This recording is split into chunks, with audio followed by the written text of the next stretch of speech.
ایک طرف میں دیکھتا ہوں جب ایک مسلمان کی بچی کے دوپٹے کی عزت کا مسئلہ بنا تھا تو محمد بن قاسم عرب سے آ گیا تھا اور سندھ سے راجہ قہر کا پیچھا کیا، ملتان میں جا کے پکڑا اور اس کے پیشانی کے بالوں کو پکڑ کے اپنے قدموں میں گھسیٹا اور کہا، اور تیری جرت کیسے ہوئی ایک اسلام کی بیٹی کی تو توہین کرے؟ رہتی دنیا تک دنیا کو بتا دیا جائے گا کہ اسلام کے دیوانے اسلام کو سربلند کرنے آئے ہیں، اپنی بیٹیوں کی عفت اور عصمت کی حفاظت کرنے آئے ہیں۔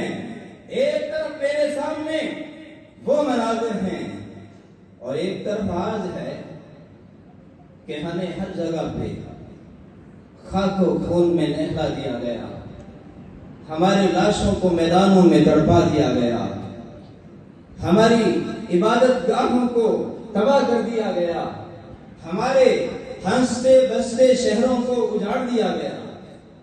یہ میری زندگی کے سامنے عراق میں، افغانستان میں، کوسوو میں، برما میں، کشمیر میں اور دور نہیں جاتا۔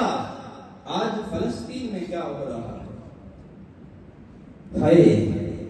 فلسطین کے معصوموں کا جب خون دیکھتا ہوں، جسم کے چیتڑے بکھرے ہوئے دیکھتا ہوں، جسموں کو بوٹیوں میں تقسیم دیکھتا ہوں، جب بلڈنگوں کے اندر لٹی پپڑی لاشیں دیکھتا ہوں، تو پھر مجھے اپنے آقا کی سیرت کا یہ پہلو تڑپا دیتا ہے۔ دل کے اندر یہ بات اٹھتی ہے کہ تو لوگوں کے سامنے بیان کرتا کیوں نہیں ہے؟ کوئی چودھری ناراض ہوتا ہے ہو جائے، کوئی بڈیرا روکتا ہے رک جائے، کسی کے دماغ میں یہ بات سمجھ میں آتی ہے، آئے نہیں آتی نہ آئے، لیکن میں اپنے آقا کی سیرت کے اس پہلو کو ضرور بیان کروں۔ شاید کسی کے دل و دماغ میں، کسی کے وہم و گمان میں، کسی کے تفکر و تدبر میں میری بات تو اتر ہی جائے گی۔